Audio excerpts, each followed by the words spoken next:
So hi guys, I'm Sikandar. வணக்கம், welcome back to my channel. So Azerbaijan வந்து இன்னைக்கு second day.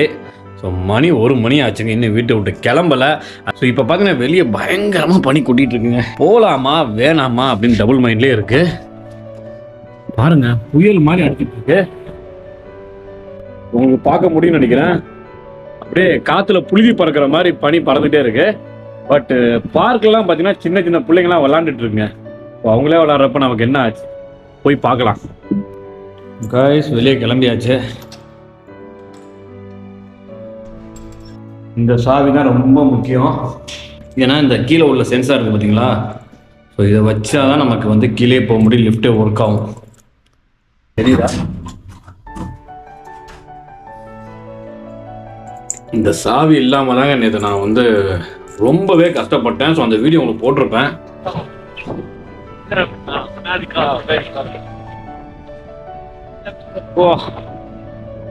பார்க்க கூட முடியலங்க. ஆபி எப்பாடு பனி போட்டு வெளுத்து வாங்குதுங்க. என் மைண்ட் வாய்ஸ் என்ன தோணுதுன்னா, செத்தாண்டா சேகர் எவ்வளவு பண்ண முடியுமா சுத்தி பார்ப்போம். திரும்பி வீட்டு பக்கம் ஓடிடணும். எங்க போலாம் அப்படிங்கிறது எனக்கே தெரியலங்க. அப்படியே போவோம்.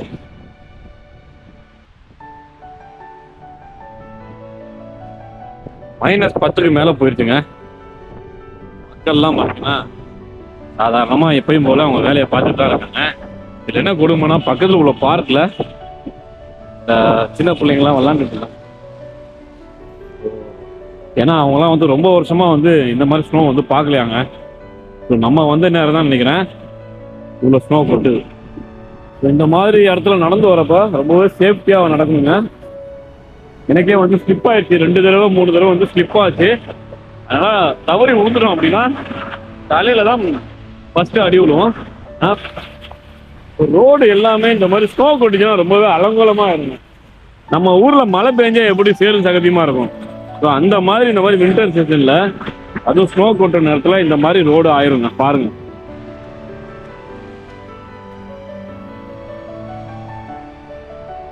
எவ்வளவு தூரம் போறோம்னு தெரியல, பட் போவோம்.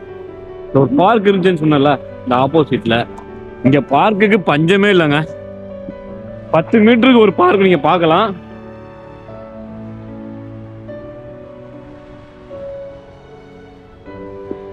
இங்க பாருங்க, ஒரு கொஞ்ச நேரத்துல ஸ்லிப் ஆயிருக்குங்க.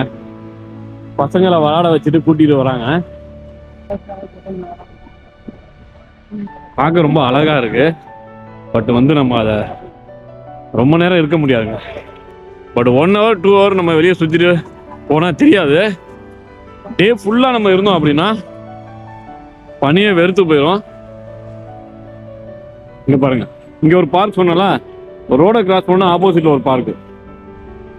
இது மாதிரி பார்க் மட்டும் கண்டினியூா போயிட்டே இருக்குங்க. இங்க உள்ள டாக்ஸிங்க அது.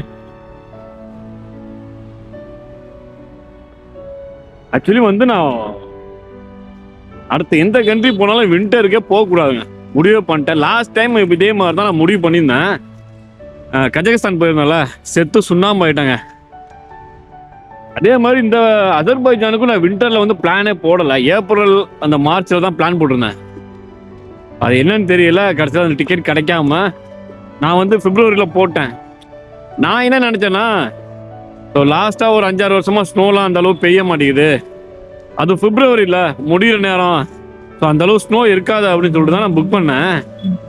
அப்புறம் பார்த்தீங்கன்னா ஸ்னோவே இப்போதான் இங்கே ஸ்டார்ட் ஆகுது போலுக்கு.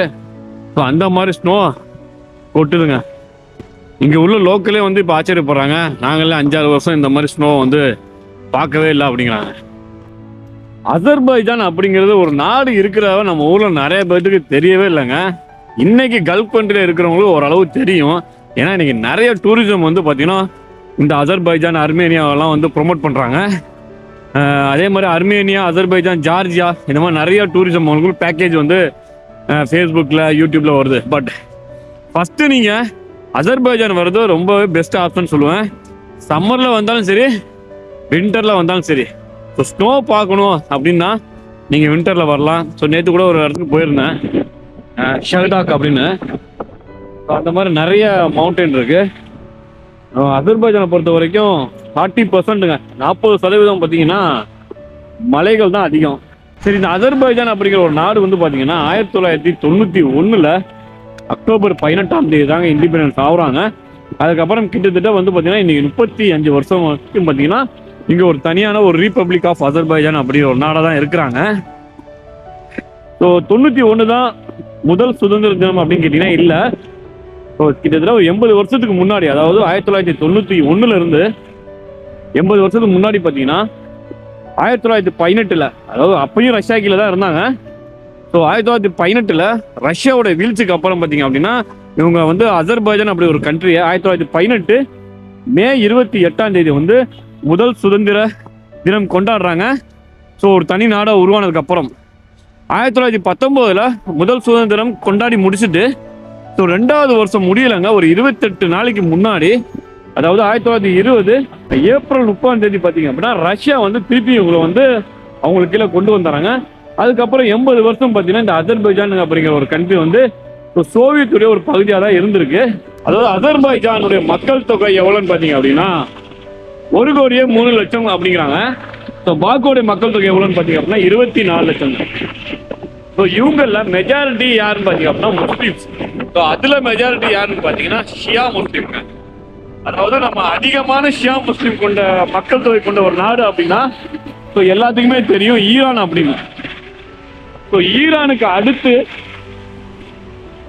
அதிகமான ஒரு மக்கள் தொகை கொண்ட நாடு அப்படின்னு பார்த்தீங்க அப்படின்னா, அதாவது உலகத்திலேயே அதிகமான ஷியா மக்கள் தொகை கொண்ட 2வது நாடு ஸோ அசர்பைஜான் அப்படிங்கிறது கருதப்படுது.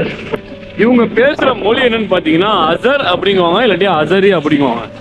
ஸோ இந்த மொழியை நீங்கள் கேட்டிங்கன்னா, ஒருவேளை நீங்கள் துருக்கியில் இருந்தீங்க அப்படின்னா ஸோ துருக்கியோட மொழியை கேட்ட மாதிரியே உங்களுக்கு தோணும். ஏன்னா இதுவும் துருக்கியை சேர்ந்த ஒரு மொழி தாங்க.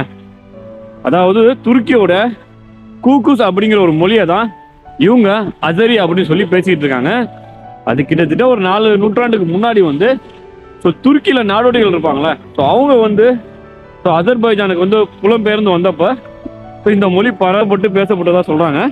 அதே மாதிரி துருக்கி நாட்டை சேர்ந்த ஒருத்தர் ஸோ அசர்பைஜானுக்கு வந்தாலோ இல்லை அசரியை சேர்ந்த ஒருத்தர் துருக்கிக்கு போனாலோ ஈஸியாக வந்து அவங்க இந்த லாங்குவேஜ் வந்து மேனேஜ் பண்ணிக்குவாங்க. அவங்களுக்கு இந்த லாங்குவேஜ் இஷ்யூவே வராது. நம்ம ஊரில் தமிழ் மலையாளம் அப்படிங்கிறோம்ல, ஸோ அதை விட இன்னும் க்ளோஸாக இருக்கும். ஃபுல்லாக கிளாஸ் தான், உள்ளே உட்காந்து மக்கள் அப்படியே வந்து டீ குடிச்சிட்டு ஸ்பெண்ட் பண்ணுவாங்க.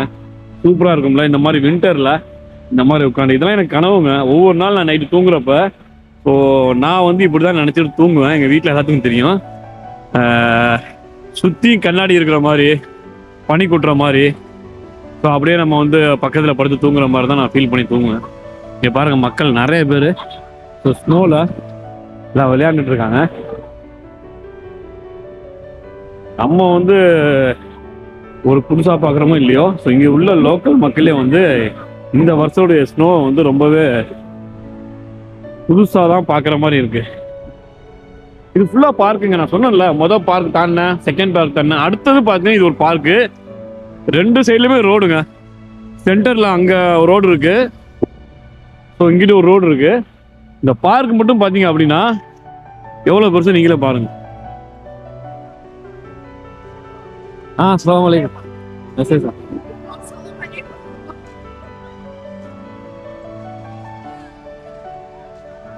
வந்து ரொம்பவே ஃப்ரெண்ட்லியாக பழகுறாங்க.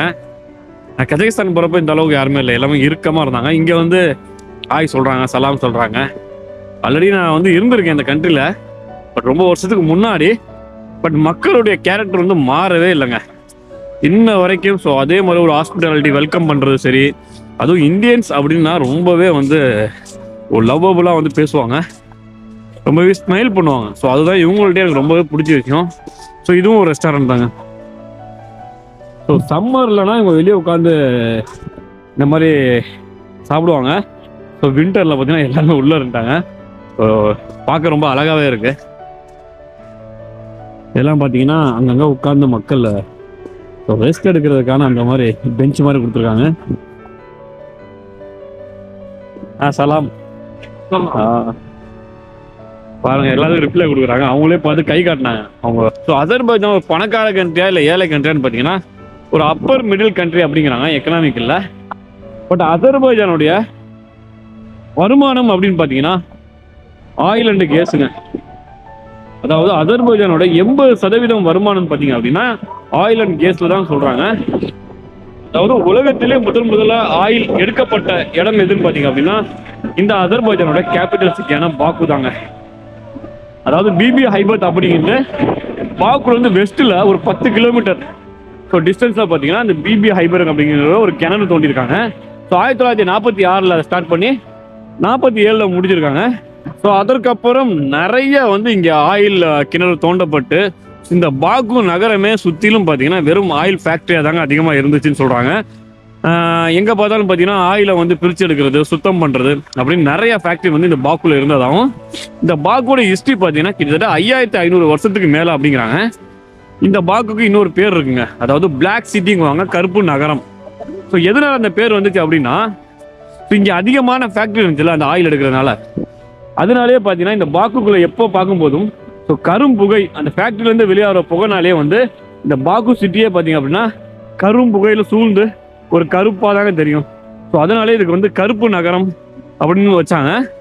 ஸோ நாளடைவில் இங்கே நிறைய பணக்காரங்க வந்து இங்கே லைஃப்பில் செட்டில் ஆகணும்னு பிளான் பண்ணுறப்ப ஸோ அந்த ஆயில் ஃபேக்ட்ரி எல்லாம் ஸ்டாப் பண்ணி இந்த சிட்டியில் வந்து ரிமூவ் பண்ணிட்டாங்க.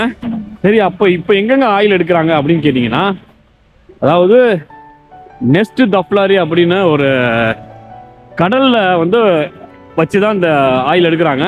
அதாவது உலகத்திலே முதலாக நிலத்தை தாண்டி கடலில் ஒரு எண்ணெய் தளம் அமைக்கப்பட்ட இடம் பார்த்தீங்கன்னா இந்த அசர்பைஜான் பாக்குல தான். ஸோ இது வந்து கின்னஸ் ரெக்கார்டில் கூட இருக்குங்க.